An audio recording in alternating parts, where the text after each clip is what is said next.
Hello, let's do Wordle number 950. And today's theme was exams. So that's what I'm going to rant about today.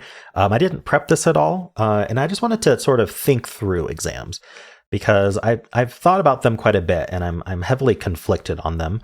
I think there's definitely benefit to exams. And I think there's also a lot of bad things about exams. And I just wanted to think through that. And I don't think there is a perfect solution here. And I think that the way especially the US education system works, but I know that exams are quite big, even bigger in some other countries, especially a lot of the Asian countries are very exam centric. And so it's kind of an interesting topic to think about, which is, I think the place to start is, why do exams exist? Right. And if you think about it, if education were personalized, and I know this isn't possible, but we're kind of looking at the two extremes here. If education were personalized, where the teacher was able to work through and spend there's a lot of one-on-one time with you, there would be no need for exams because they would already know what you have learned and what you haven't. And they would be able to personalize lessons to you, and they would be able to focus on the things that you aren't able to do. Now, there would still be practice. There would still be there's never a replacement for just actually applying what you've learned and cementing that in your head and using repetition to make sure that you've internalized it. But exams don't really do that. Exams are the result of testing to see if that's something that you have achieved. And so in a very, very personalized system of education, where there's a lot of one-on-one and the teacher is extremely familiar with the students, the exam would be redundant with what the teacher already knows by having observed your abilities already and observed what you've learned already. So that's kind of one extreme.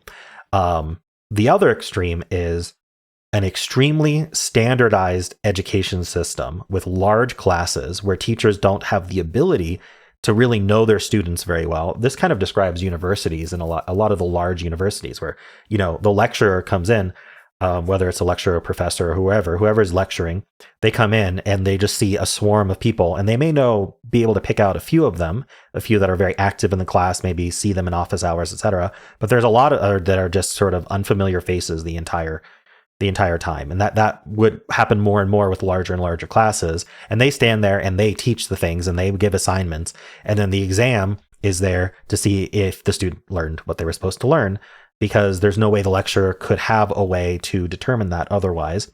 And then sometimes those exams would get standardized across the entire school system or across the whole nation, across multiple school systems, across the whole world. You could have a standardized test to say, hey, at this point in time, you should know these things. Do you know these things? And we need to measure that, and kind of an aggregate form almost. And then that allows things, organizations like governments and schools themselves to gather statistics on what students are actually learning, what institutions are, what lecturers, what institutions are doing good jobs teaching those things and which ones are not doing good jobs teaching those things, and then directing effort as a result. Or there's sort of almost a perverse thing where schools that do worse in exams get less funding, which makes no sense to me. Now, of course, you can't do the opposite either, because schools will want to game the system and go, hey, do poorly on the exams so that we get more funding so that exams can improve.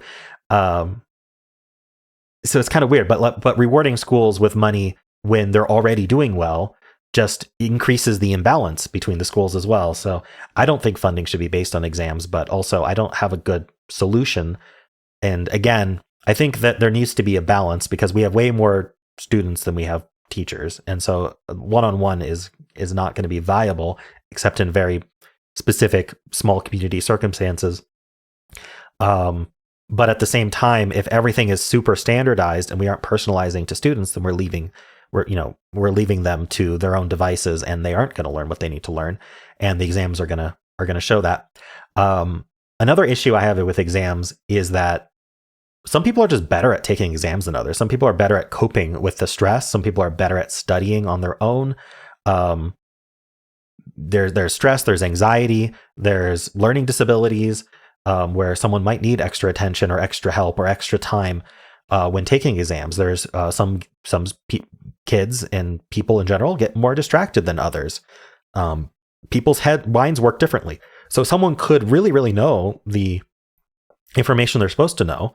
And if it were in a one-on-one situation, the teacher would recognize that. But in a very impersonal exam situation, they may just do poorly on the exam for reasons other than them not knowing those things. For many, many reasons.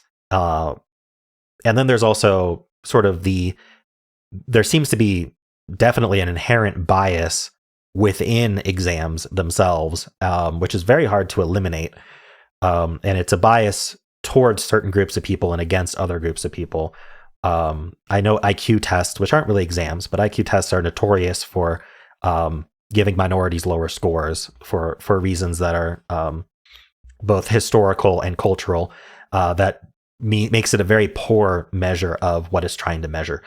And so exams are kind of similar in that way, where they are trying to measure something, but there are a lot of mitigating factors around exams. Also, I think exams add a huge amount of stress to children's lives, to students' lives in general.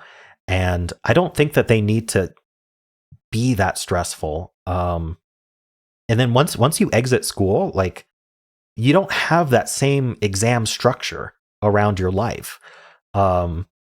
Certainly you have jobs you need to get done, and you need to do them well. You still need to be learning things, and you need to have the tools to learn those things. And all of that is beneficial. But the whole idea of cramming for an exam last minute, the idea of looking at past exams and learning what was in those, and then therefore predicting what's going to be in future exams, and kind of doing a lot of memorization, doing a lot of specific practice towards those exams, that I don't see a good analog outside of academia for that. And so I feel like what's important is gaining the tools to succeed in life. And I don't know that really, really heavily focusing on exams accomplishes that. So, but at the same time, like, how do we properly measure aggregate data that we need? How do we properly measure individual data that we need? How do we determine whether a student is doing well or doing poorly, is learning what they need to learn, is not learning what they need to learn? Do they need to be held back so they actually learn those things? Do they need to give an extra attention? Do they need summer school? Like, those are important things to determine. And I feel like, there's the impractical solution of just having tons more teachers. And I wish they weren't impractical. I feel like our education system could really benefit from a large number of teachers, way more than we have now, which would mean a lot more funding for education, which I think would be amazing. But anyway, those are kind of my thoughts, and I don't have a conclusion for you.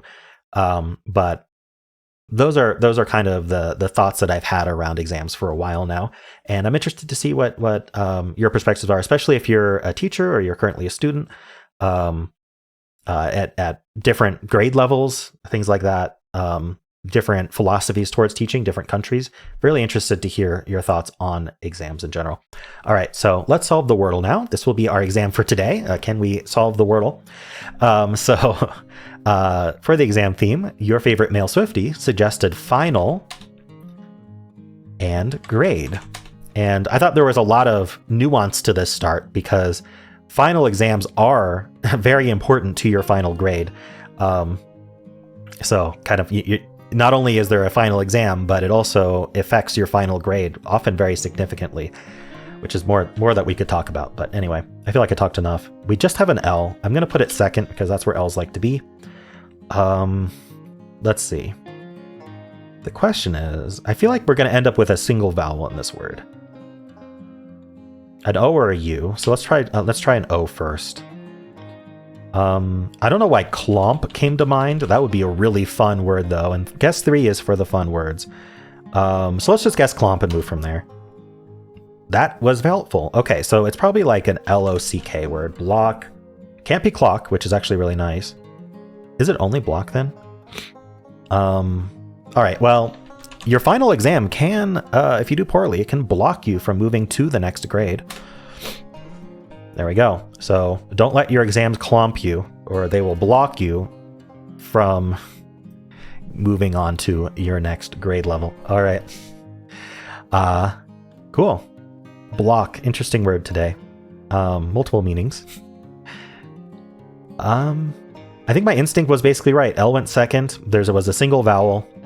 Clomp was a fun word. I agree with that. It got me block. Also helpful. Nice. All right, well, let's spin the wheel of themes and see what I'm going to be ranting about tomorrow. Ranks Rewind 2023, suggested by Ashik Mohammed. So 2 words related to that. I'm interested to see what I'll talk about for Ranks Rewind. I have some ideas. So talk about me in 2023. Obviously, these videos are all about me, so there we go. And of course, if you enjoyed this content, why not leave a like, subscribe, and a kind comment below.